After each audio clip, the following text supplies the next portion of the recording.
So episode 3 sees the under 15s go on a cup run, and it focuses more on coach Adam Pillin. Just like Adam Birchall, Adam Pillin has the perfect temperament to be dealing with these young kids. In fact, one standout moment was when they had a game for the under 15s in the cup run, and the captain Aidan kind of let off at one of the players, or quite a few of the players, and he didn't really intervene too much in the game. He let the players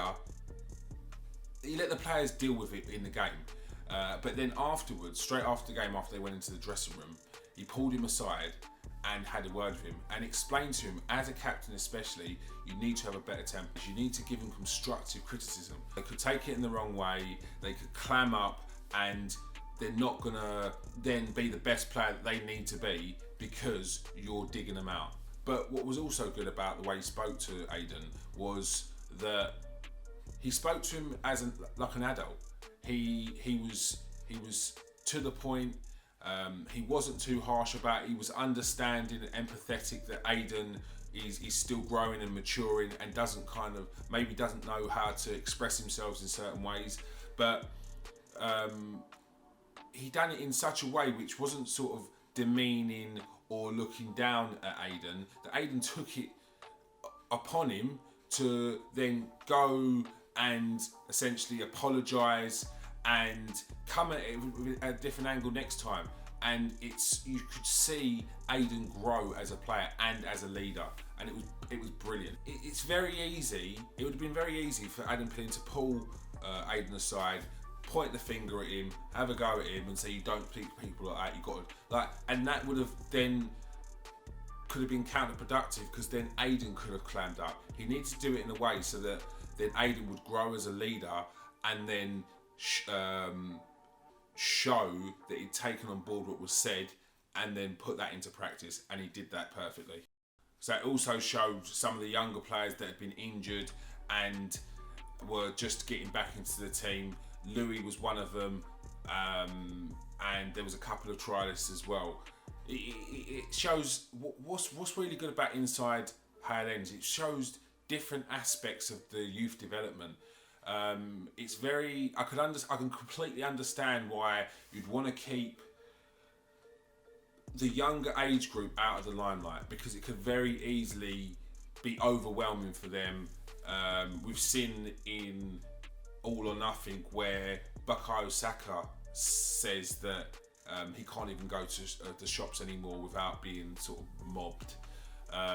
And look, if a player at these younger levels was to be showing promise, look at Ethan Nawari.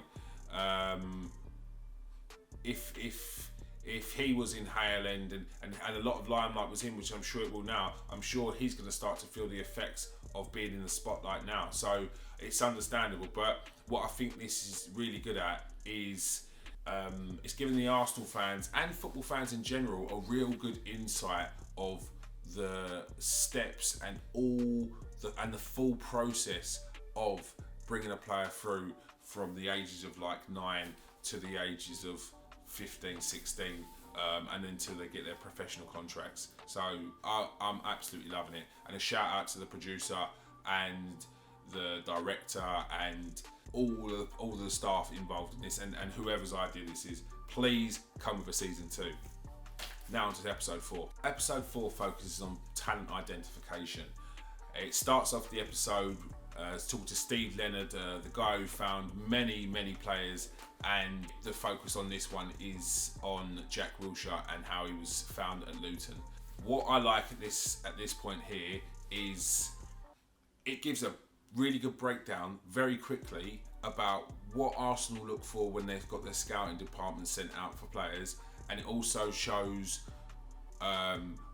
what each individual, because each individual is looking at a different player, but then it has to come together, they all have to agree. But I thought that was really good, the way they got that in such a small snapshot. What I also like about the scouting department is it seems like any one of them scouts down there, you could see them at a game, at an Arsenal game. It seems like they were also fans as well. And that gives this sort of self-pride about potentially seeing the start of someone's career and hoping that you find talent in the local areas which will eventually be coming through at Arsenal. And it's not just another number, it's not just another paycheck. There is definitely a connection between the people that are bringing in these youngsters at Hale and the club itself, and that is imperative for the future of the club. Next up, Maldini. What a name! What a name! What a player this kid looks like he's going to be. This kid is built like a steam train. He's built like a man. He's built like a man. He's already played for the under-17s Albanian team. He's 15 or 16. He's got released by Watford, I think it was. Centre-back, strong, good in the air, aggressive, can pass, can play. He's got pace, plays out of the box, can move with the ball. Reminds me when he runs with the ball like a young. He reminds me of a young Sol Campbell when he runs out with the ball. The kid's mustard. Yeah, Steve Leonard found him, and I'm looking forward to seeing this kid come through because he looks like an absolute talent. Anyone who's played against Albanians, like, you know, Albanian footballers, athletic, strong, they're brave, and Maldini is all of them. He is all of them in abundance.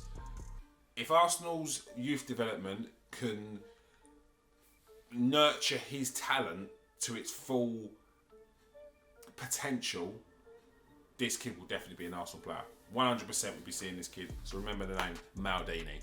Not that you already don't know that name. It's a different Maldini. This is the young Albanian Maldini, and hopefully England pick him up first. So yeah, he got a scholarship, and I'm glad he did because he looks mustard. And also, there's a big shout out to Steve Leonard as well, because that story about Eddie Nketiah was absolutely brilliant. I know a lot of players that have been released from clubs, and the demeanour that he spoke about Eddie Nketiah walking in his first day at Hale End is something that you see if you've been at any sort of club where players have been released. They feel like they're not good enough, and when he's told the story about Eddie Nketiah walking in with his head down and told him to walk back out and come back in with his head held high because we're going to give you a chance, was honestly it was proper heartwarming, because he's just a little kid. He's just a little kid, and for Steve to spot that and give him that sort of confidence, which, look, we don't know, that may have given him that confidence to be in the first team now. Like that, if he didn't do that, who knows if Eddie Nketiah would have come through, and that is it's the little things like that which I think are so important to making sure that you're looking after these kids, because they're not just players, they are kids, and you have to think a bit deeper. And in that moment where you hear that Steve says that Eddie's gone on to, after he scored that first goal, he's gone on to not stop scoring, and him giving Eddie that confidence makes me proud to be an Arsenal supporter. Episode 6 is a big focus on a young player called Miles Lewis-Skelly.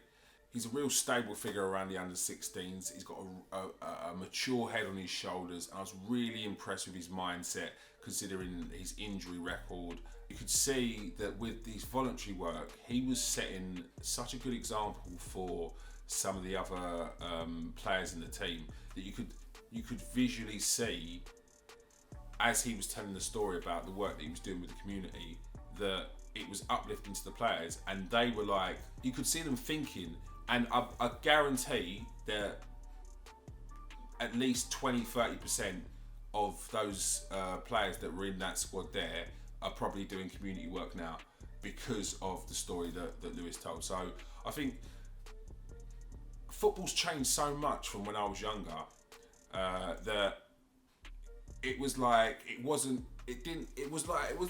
cool to be mature and do things like that when you was younger.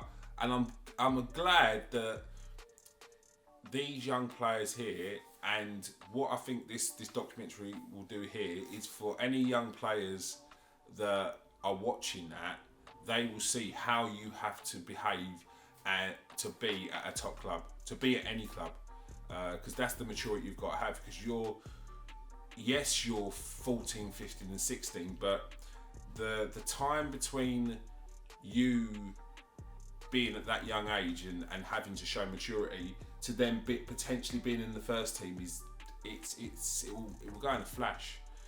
Look, Ethan Nawari is 15 years old and he's playing for the Arsenal first team. He wouldn't be playing in the Arsenal first team if he didn't have a mature head on his shoulders. And you have to be prepared from a young age to potentially be in and around that and in and around the first team players. So it's a good gauge and a good example for young aspiring professional footballers or even players that just want to play at a high level of how you've got to behave, the mindset you've got to have to play at the best of your ability. So I think this documentary shows so many things and I'm loving it. Come up with a season 2, please. One thing that was really touching was, and I think it was Charlie that said it himself, it feels like a family. The Arsenal Football Club feels like a family. From when you're at Hale to when you're in the first team, with the fans, it is a family vibe, it's a family club. It was really good to hear that from a player because, again, it gives that added connection between the players and the fans, which I think with all football players and all football fans in general that's happened probably because of the lack of trust that you've got now with social media, and it's so easy to spin a story on someone, but as much as we can build that back with our club, I think Mikel Arteta, I think the Arsenal staff, and I think the Arsenal as a club are making a conscious effort to try and do that, and I think that's going to stand us in good stead going forward because there has been a lot of damage done previously, and I think we're making massive strides to correct that. The next focus was on graduation and under 16s player Amari, who's had a long-term injury and a couple of setbacks after he did get back from his injury. The story of Amari, it reinforces the respect that, again, I've mentioned it earlier, that I have in the club. It shows the strength that Amari's had to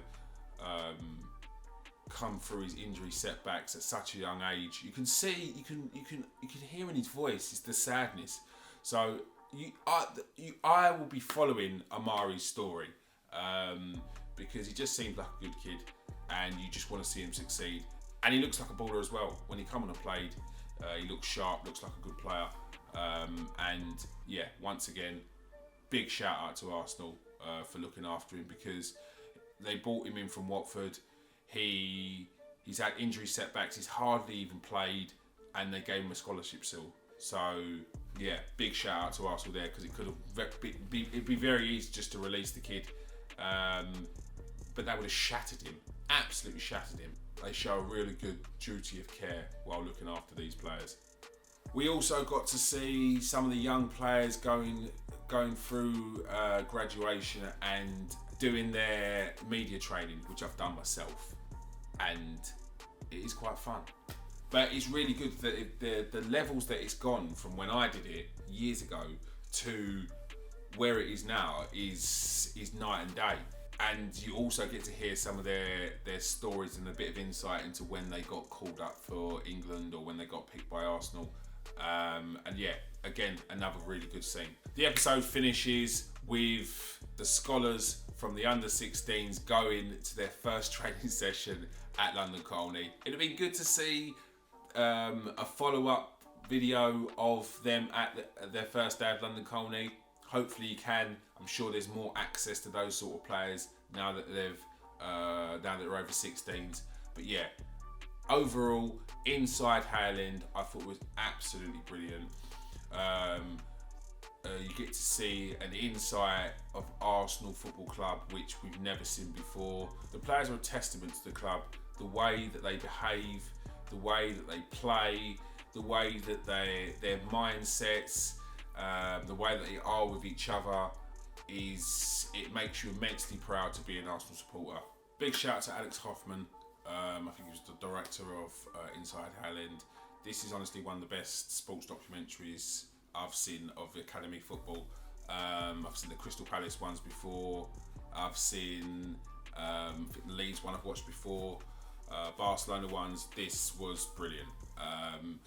Please come up with season 2 if you can, if Arsenal allow it, and if I know I've missed out plenty of other people who have been involved in this. I was actually just trawling through Twitter because I remember another guy who tweeted saying the other day about Hale End, and he was definitely a part of the production cast. So apologies if I missed you as well. Yeah, keep doing what you're doing, guys. Appreciate your effort. Peace out. Thank you very much. Give us more. We want more. Love.